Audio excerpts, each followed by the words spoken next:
Welcome back, everyone, to the coverage of the Yu-Gi-Oh! Championship Series here in Lille 2024. And we have a new, fresh from the oven meta breakdown for you guys. This time it is again Time Wizard, but a not yet so popular format. It is going to be April 2014, and I myself have gotten an expert here on that format, Marcello.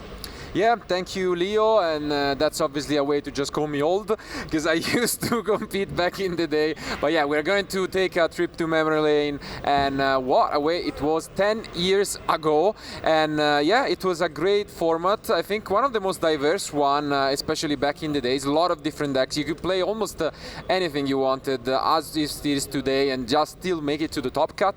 But as you mentioned, it is a special kind of format and Time Wizard for me, because it is around those years that I started competing like super seriously, went to a lot of the events, started topping consistently, and so that's actually really good for me.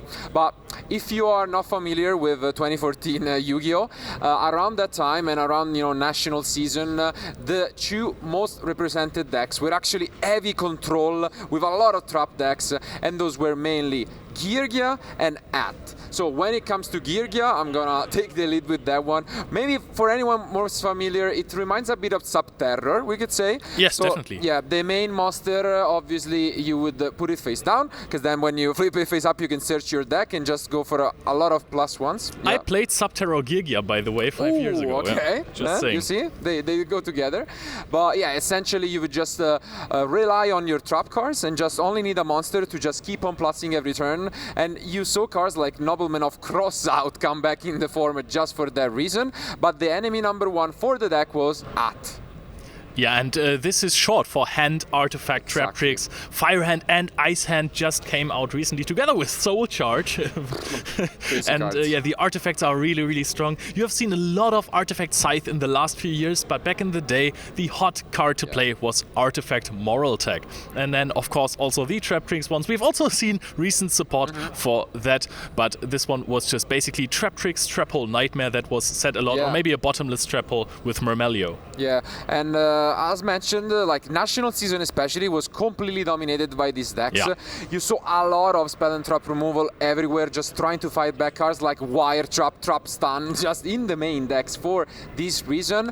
But then, across the corner, you already mentioned it, a little card called Soul Charge got released, and oh man, did it shake things up. And going to the European Championship, we saw a complete shift. That was Amsterdam, by the way, and everyone obviously still expected those decks, but a way to fight back, and me included, we thought, okay, I don't want to play the control game. I want to just bring a combo deck and try and completely take it by storm. And that is where, as we'll see also here in Lille back in 2013, Mermail was the choice for me and for a lot of duelists, and it is the deck that eventually won the European Championship with Eugenite. And well, that deck was absolutely a powerhouse. You had the Soul Charge, which makes so much sense with all the discarding that you had going on. You still had the one Tidal, so I mean it could help just send more cards to the graveyard, but you were just trying to not fight the same. We mentioned Noble Crossout was popular. Marksman just pops both face down monsters and spell and traps, so that deck was absolutely something I felt in love with, and it performed really well at the event. Also, it's just absolutely beautiful. There's very few cards in the game that look as cool as a Secret Rare Abyss Megalo. Yeah. The runner-up, Marcel Burri from the European Championships, played Lightsworn Rulers, and that was the deck I used to compete with back in the day at locals. I wasn't at the Marcello Barberi level back then. I think I never was though, but the thing is, that deck was incredibly strong. With the release of the new structure, the Raiden is still a card that sometimes is used. Wolf also had their resurrection recently, and the deck was really, really powerful. You mentioned Tidal in the Mermail deck. The Lightsworn Rulers deck, of course, played all of the Dragon Rulers and played Eclipse Wyvern. Eclipse Wyvern, when milled, banish Judgment Dragon from the deck, and when you banish it with your rulers, you're going to just add back the Judgment Dragon, and that made for pretty powerful turns. Absolutely, but just to give you guys an idea of how diverse the format actually was and is if you play Time Wizard nowadays, just to mention some decks that actually made it to the World Championship, so not even just to the top cut.